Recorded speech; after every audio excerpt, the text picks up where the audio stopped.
नुमाए ज़िया के साथ professor Zia international relation के तालिब इल्मों के लिए जो एक अहम मौजू उनके तमाम बैन अवी हालात वाक़यात के एनालिसिस की बुनियाद बनता है, वो कौमी मफादात का कॉन्सेप्ट। क्योंकि रियासतों का जो तसव्वुर है और रियासतों की जो पॉलिसियाँ हैं और रियासत के जो लाजमी फ़राइज़ हैं, जिनको हम ख़ारजा पॉलिसी का भी एक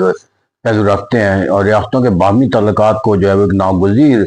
रियासतों की सरगर्मी करार दिया जाता है। तो उसका जो बुनियादी इन तमाम सरगर्मियों का, यानी कि रियासत की मशीनरी, रियासत के अगराज़ व मकासद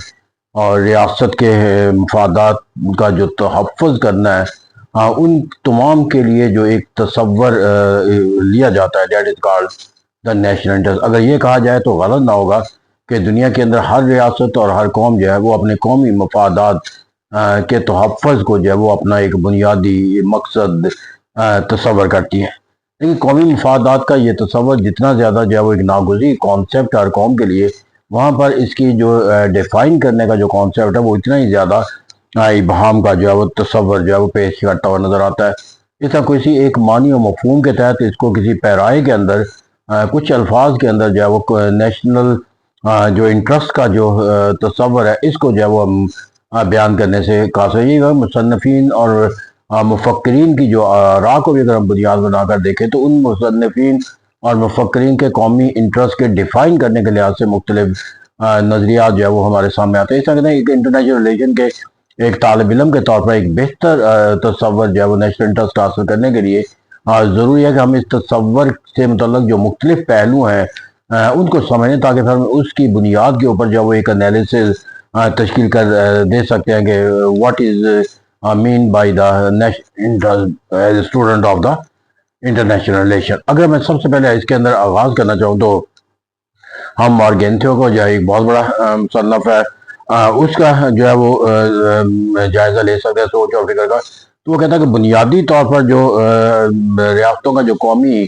मफाद है, ये मुख्तलिफ पहलुओं की अक्कासी करता है, और मिसाल के तौर पर वो इन पहलुओं की निशानदेही करते हुए कहता है कि कुछ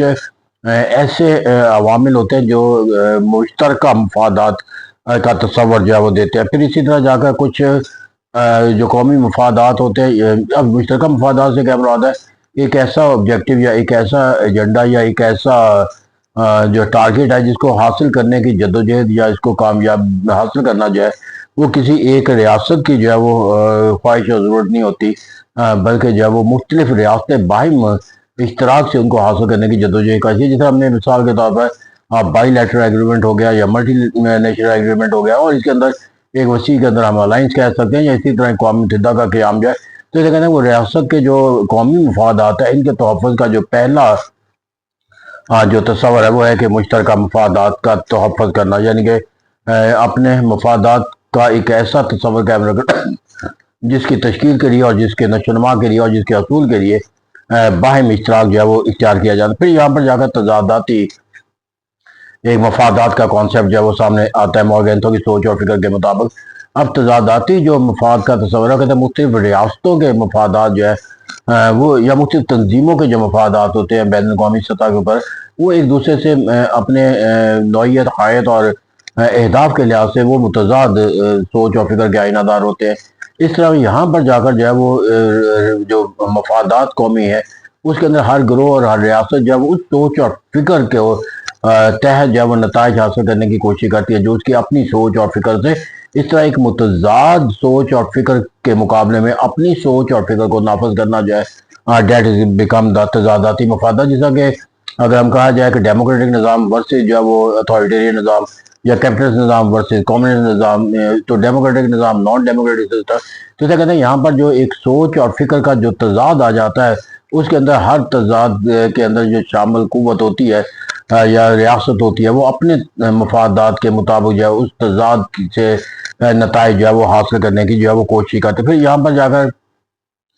वो कौमी मफादात के हवाले से एक और तस्वर देता है, that is called the initial interest of the, जिसको इब्तदाई मफादात कहा जाता है। तो यहाँ पर वो कौमी मफादात के अंदर वो एक तस्वर ये देता है कि इब्तदाई मफादात से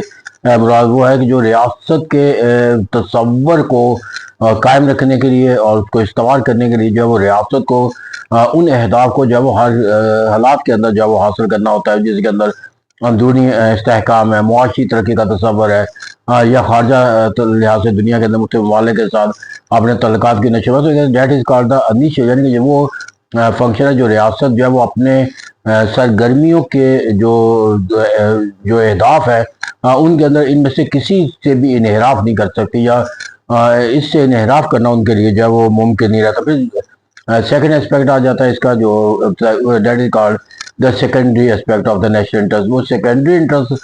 کسی ریاست کے جو قومی مفادات کے دائرہ کار کے لحاظ سے دیکھے جا سکتے ہیں۔ مارک اینتھو کے نزدیک یہ وہ عوامل ہیں جس کے نتیجے کے اندر کوئی ریاست جو ہے وہ اپنی سرگرمیوں کے نتیجہ حاصل کر کے جو اپنے لوگوں کی فلاح و بہبود، ترقی اور خوشحالی کا کوئی تصور جو ہے وہ حاصل کرنے کی کوشش کرتی ہے، جس کے اندر معیشت کو بہتر بنانا، یا کسی ٹیکنالوجی کو بہتر بنانا، یا لوگوں کے لیے جو ہے وہ باہمی تعلقات کے لحاظ سے تجارتی سرگرمیوں کا فروغ دینا۔ تو اسے کہتے ہیں کہ وہ پہلو جس کے نتیجے کے اندر کوئی ریاست جو ہے وہ اس کا نتیجہ جو ہے وہ اپنے لوگوں کی فلاح و بہبود کو یقینی بنانے کے لیے کیا کرتی ہے۔ پھر یہاں پر جا کر وہ طبقاتی مفادات کا ایک کانسیپٹ دیتا ہے۔ وہ کہتا ہے کہ ریاست جو بین الاقوامی سطح پر قائم ہے، اس کے اندر اندرونی طور پر بھی مختلف طبقات ہوتے ہیں، اور بین الاقوامی ریاستیں بھی جو ہے مختلف سوچ اور فکر کی جو ہے وہ آئینہ دار ہوتی ہے۔ تو یہاں پر جو ریاست ہے اس کے نزدیک اپنی ریاست کے اندر رہنے والے جو مختلف طبقات کے جو مکتبہ فکر ہے ان کے مفادات کو طور پر یقینی بنانا ہوتا ہے، اور بین الاقوامی سطح پر ہر جو گروہ جس سوچ اور فکر کے ساتھ کوئی ریاست منسلک ہوتی ہے اس کے مفادات کو تحفظ یا وہ یقینی بنانا اس کے لیے ایک نیشنل انٹرسٹ بن جاتا ہے۔ مثال کے طور پر پاکستان کے لیے کہا جائے تو پاکستان کی خارجہ پالیسی کا ایک بنیادی تصور ہے کہ ہم اسلامی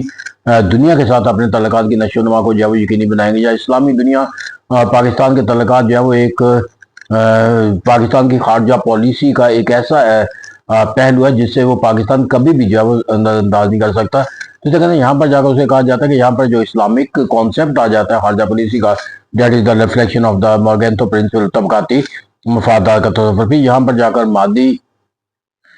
تحفظ آ جاتا ہے، مفادات کا کانسیپٹ آ جاتا ہے۔ مادی مفادات جو ترقی اور خوشحالی کے لیے ریاست کے معاشی حالات و واقعات کو بہتر بنانے کے لیے، اور الٹیمیٹلی وہ کنکلوڈ کرتا ہے کہ they are some interest that are the essential for every state, اور جس کو لازمی فرائض کا تصور دیتا ہے۔ تو اسے کہتا ہے کہ یہاں پر جن کی اگر ریاست ادائیگی سے قاصر ہو جائے تو اس کی ترقی اور خوشحالی کا تصور ہی کمزور نہیں پڑتا، بلکہ ریاست کے وجود کا جو ہے وہ خاتمہ ہو جاتا ہے، جسے اندرونی دشمنوں سے بچانا اور ریاست کو جو ہے وہ جغرافیائی سرحدوں کو جو ہے بیرونی دشمنوں سے اس کے تحفظ کو یقینی بنانا۔ تو اس کا بنیادی طور پر کہتا ہے جو ریاست کے جو قومی مفادات ہیں یہ مختلف نوعیتوں کے آئینہ دار جو ہے وہ ہوتے ہیں، جس میں اس نے ان تمام پہلوؤں سے جائزہ لیا جس کی بنیاد پر قومی مفادات جو ہے وہ تشکیل پاتے ہوئے نظر آتے ہیں۔ پھر یہاں پر جا کر جو اس کے ابہام کا اندازہ صرف مارگینتھو کے مختلف جو مفادات کے جو درجہ بندی ہے اس سے ہی یعنی ہوتا۔ اگر ہم دیکھیں تو یہاں پر جو قومی مفادات کا تصور ہے اس کے ابہام کی ایک بنیادی وجہ جو ہے کہ ریاست جو ہے وہ اپنے اغراض و مقاصد کے لحاظ سے مختلف نظریات کی تقسیم ہے، ان کے حصول کے لیے ان کا طریقہ کار جو ہے وہ مختلف ہے۔ مثال کے طور پر انفرادیت پسند ہے، اجتماعیت پسند ہے، سوشلسٹ ریاستیں ہیں، کمیونسٹ ریاستیں ہیں، اور پھر اسی طرح اگر ہم دیکھیں تو جمہوری ریاستیں ہیں، فاشسٹ ریاستیں ہیں۔ اب یہاں پر جا کر ان کے جو قومی اہداف ہے یا قومی جو ایجنڈا ہوگا وہ اس نظریے کی بنیاد پر تشکیل دیا جاتا ہے جو اس کی سوچ اور فکر کا زاویہ ہوتا ہے۔ اگر کوئی انفرادیت پسند ریاست کسی نظریے کے عکاسی کرتے ہوئے نظر آتی ہے تو وہ اپنی تمام سرگرمیوں کا محور جو ہے وہ اپنے لوگوں کی فلاح و بہبود کا بنیاد بنائے گی۔ ان کے نزدیک ہر وہ عمل جس سے لوگوں کی ترقی و خوشحالی کا تصور ہوتا وہ ریاست کا قومی مفاد قرار پائے گا، جبکہ اجتماعیت کے نزدیک ان کا بنیادی تصور جو ہے وہ ریاست کو جو ہے وہ ایک طاقت کے تصور کے ساتھ منسلک کرنا، یعنی کہ وہ ایسے تمام سرگرمیاں اختیار کریں گے جس کے ریاست کے جو طاقت کے جو ماخذ ہیں، ملٹریلی ہے، پولیٹیکلی ہے، یا جس طرح دیگر ریسپیکٹ ہے، اس بنیادوں کے اوپر وہ طاقت جو ہے وہ اپنے لیے جو ہے وہ قائم کرنی چاہے، اسے لوگوں کے لیے کسی طرح کے مشکلات کا ایک پیدا ہونا جو ہے وہ ناگزیر نہ ہو جائے۔ تو ان کی اولین تجدید جو ہے وہ ریاست کو طاقتور ادارے کے طور پر تشکیل دینا ہوتا ہے، لوگوں کی فلاح و بہبود۔ جیسا جمہوری طرز فکر میں لوگوں کی سوچ اور فکر کو جو ہے مطابق پالیسیاں بنانا جو ہے وہ قومی مفاد ہوتا ہے، جبکہ فاشسٹ ریاست کا جو تصور ہے وہ ایگرینڈائزمنٹ کا کانسیپٹ ہے کہ وہ جو ایک کمزور ریاستیں ہیں ان پر جو ہے وہ اپنا غلبہ جو ہے وہ حاصل کیا جائے۔ تو اس طرح سے جو ریاستیں ہیں اس کے جو قومی مفادات کا تصور ہے وہ اس کی قومی ریاست کے ऑब्जेक्टिव जो है वो यकीनी बात है कि सोशलिस्ट रियासत या कैपिटल रियासत से हम आहंग नहीं हो सकते। तो इस तरह से यहाँ पर जो कौमी मफादात का जो एक तस्वर होता है वो उस रियासत के जो नजरियाती जो असूल जिसकी बुनियाद पर वो इस्तवार है उसको भी समझना जो है वो जरूरी है। फिर इसी तरह हम जाकर जो एक और फ्रैंकलिन एक मुसन्नफ है उसने भी कौमी मफादात के तस्वर को वाज़ेह करने के लिए कहा कि बुनियादी तौर पर ये तस्वर जो है वो दो असूलों की अक्कासी करता है। एक मारूजी जो एजेंडा होता है और दूसरा जो है वो मौज़ूआती एजेंडा। अब मारूजी एजेंडा उसके नज़दीक हुआ है जो किसी रियासत के उन अगराज़ मकासद का तयन करता है जो उसके नजरियाती असूलों की कासी करता है और जो उसके ऊपर वो तसलसल के साथ उस पर पैरा रहता है। जबकि मौज़ूआती जब वो हालातों वाक़यात के नतीजे के अंदर जो पैदावारें और कैफियतें होती हैं उनका मुकाबला करने के या उससे अपने जो है वो मफादात के असूल को यकीनी बनाने के लिए जो सरगर्मी होती है। तो इस तरह ये जो मौज़ूआती मफादात है ये तब्दील होते रहते हैं, जबकि मारूजी मफादात जो है वो रियासत के एक यूनिवर्सल प्रिंसिपल के तौर पर जो है वो सरगर्मी में रहते हैं। ऐसा होता है मुकामी मफादात दरअसल दो मफादात का तौर पर को यकीनी बनाना है, अव्वल मारूजी और सेकेंडरी मौज़ूआती। फिर इसी तरह अगर हम चले जाते हैं तो जो ब्रोकिंग इंस्टीट्यूशन है वो भी हमें एक डिफाइन करता हुआ नज़र आता है इस लिहाज से कि हम जो है वो कौमी मफाद किसको कह सकते हैं। तो अगर हम उसके बुनियाद के ऊपर जायज़ा लेने की कोशिश करें तो वो बुनियादी तौर पर कहते हैं कि ये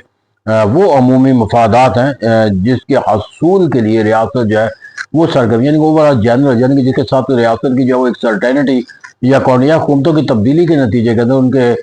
वो जो अहदाफ हैं जो तब्दील नहीं होते उन मफादात को जो है वो रियासत के जो है वो एक कौमी मफादात का जो है वो नाम देता है। इस तरह जो है वो चार्ल्स हार्की जो है वो एक हमें डिफाइन करता हुआ नजर आता है कि व्हाट इज कॉल्ड और what should be called the national interest. उसके नजर तवीलुल मियाद जो एजेंडा किसी रियासत का होता है उस रियासत को हम उसके नेशनल